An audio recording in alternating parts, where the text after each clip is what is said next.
Yo, what's going on, everybody? So today we have, I think these are made by like Flywing or something. They're a replica of the PW80s, I believe, but with a four. This has been sitting in a barn for 10 years. And as you can see, when the guy threw it on his trailer, he didn't really care about it. This was also bent down. I already bent this back. This plastic's broken, but it seems as if it'd wash up a little bit. Maybe I can glue that back together. I'm going to go grab some starting fluid and a couple other things, and we'll see how this goes. Alrighty, y'all. So I got some good news. This is going to be inverted. Okay. Some starting fluid in here. And it does have spark. So that's a really good sign right there. That's a really, really good sign. So we're going to take the intake off. Take this intake off. It's like 3 Phillips. And take this. This I already pulled off, of course. And we're going to take the carb off, see if we can clean it. I think the pilot jet's clogged and the float's stuck because you turned the gas on, threw some fresh gas in here, and it just pours out the bottom. We have gotten to taking off the tank because there's an intake on this bike. It's not just a little pod filter like most Chinese bikes, and it's bolted in. So there's 2 10mm headed bolts under here. That seat's actually in pretty decent shape, and we have this with a broken tank strap. We're just going to have to disconnect this from the carby. All right, so there's 2 screws on this drain bowl. Usually there's 4 on most Japanese ones, but this one's Chinese. I didn't really have to take the full intake off the thing. I was worried that I was going to break whatever's attaching it, because whatever that is that's attaching, it's back here, and I don't want to mess with that. All right, so grand reveal of what's in the carb. Hold on, might not be able to do this with one hand. Silly. Let's see if I can. Give it a little tap, tap. Little tap, tap, convince. Ooh, there we go. Let's see what's in here. Let's give it a smell. Wow.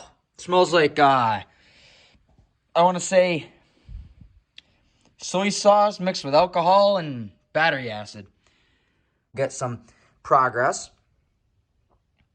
That's going to need a little cleaning and convincing as well. That's, I don't know if you guys can see. It's white gummed up in there. Usually when you clean a snowmobile carb that's been sitting for like 10 years, it looks like this too. But, I mean, worst comes to worst, I have to throw a $10 carburetor on it for my dad. He's working on my car for me right now. I'm trying to figure out a fueling issue with the Corvette. So, we're fixing this thing. And then, you guys don't know that this exists yet. I filmed a video on it, but I can't find my GoPro now, so kind of screwed there. And then, the 300 sitting over there, and the 450's behind it. Oh. Don't know if you guys can see it. It's behind the truck bed. So the jets are completely clogged. Let's see if you can get a zoom in on this. It's just like a white speck of something. So I'm going to give it the air hose and the blowgun. And then I'm going to take out the main, do the same for that. Clean out the pores, make sure the choke works. Clean out the slide, make sure that works. Alrighty, so I didn't have any carb clean on hand. I thought I did. Usually I use the Yamaha carb cleaner that you mix with a ratio of water. It actually works fantastically because I don't have one of those fancy electrolysis cleaners or whatever. We're working with this. I've gotten a majority of it scraped down. I'm going to go grab a flathead and get the more minor chunks off and get into here a little bit better and make sure that all this stuff isn't going to cause an issue. That one is clean. This one is clean as well. All the little ports and whatnot all work. That's clean. That's clean. This, you can't see it, but it's clean. It's just a matter of getting more of this grime off and cleaning up the gasket and mating surfaces because they're pretty charred up with junk, as you can see. They're pretty bad. Also, I'm surprised this did come with a tag on it. It's actually still got the original plastic on it, if you can see, which is kind of crazy. I cleaned it out much better than it was, to the best of my ability. Put all the jets and whatnot back in.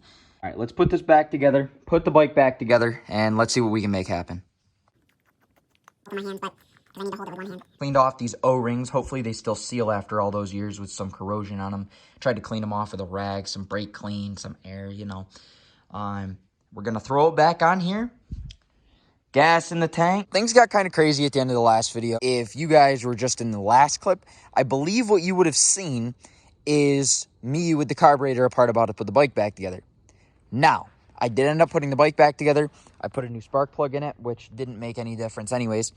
Besides that, I just put it back together. I replaced a couple missing bolts. I taped this up because it's a $150 pit bike. So I put some air in the tires, which both surprisingly hold. And I'm kind of surprised because of the amount of rust everywhere. And I figured it's been in a barn for several years, so it's not going to hold air, but it proved me wrong. Now, I do notice something really weird about this bike. And I guess there was a common issue with a lot of Chinese motorcycles from this time. And I'll go over it in another video if you guys wanted to know more about it. Pretty much, let's say there's 1, 2, 3, 4 in neutral, right? This bike, you can click down into first, right? Or up into fourth. Here, I'll show you. I know, sounds stupid. You can call me dumb. As you can see, it doesn't really run that well. There's an air leak coming from the intake that I have to find. But, watch. We're in neutral, as you guys just saw me rev the bike. This is now a gear. Right? Whoa, don't want to do that. Right? So, we're going to click back up. Actually, we're going to click down in the rear. That brings the front of it up. Right? Now, we're going to click up again. Right? We want to go forwards again. Right? Back into neutral. After it gets done running lean and sucking air from places that I can't find, we're going to click it back down, right? Down into first, or back to neutral, and up into fourth. We'll go for a little stroll on this. I feel like if you guys watched all the way through the video, you deserve to know.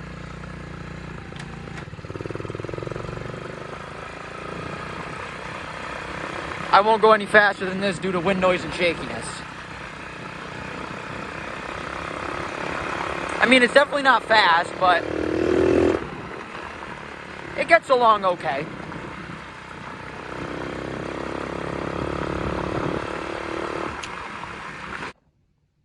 Alrighty, y'all. So next day here, first thing, let's block off Dad's license plate on his pickup. Second thing, look at the gorgeous Corvette. Third thing, I messed this up. I figured it was going to be a lot more of a bike-related issue and carburetor issue and gasket issue than my issue. I had this backwards. This is the buffer piece that goes in between the carb and the intake. So I'll keep this short and sweet. I just wanted to let you guys know that in the next clip, you see this thing running like a hunk of junk. And it is a hunk of junk. And it does run like a hunk of junk. But now it runs like a slightly better hunk of junk. Also, if you guys want to see any redneck things, such as sending a Jeep through the woods, other dirt bikes, goon reviews, burning tires off Old Gorgeous over there, my shenanigans with Crunch on back roads, or if you guys also want to see any of my projects, because I constantly have stuff floating around, let me know in the comments below, because I think this thing would make a fantastic goon review machine. I'm going to have to throw these back on the back so I can burn them off for the video, because those are the tires and rims that came with it in their trash. And I always have stuff like this floating around, and I got stuff in the works for more toys I don't need. But yeah, if you guys want it, let me know, and I'll make it happen.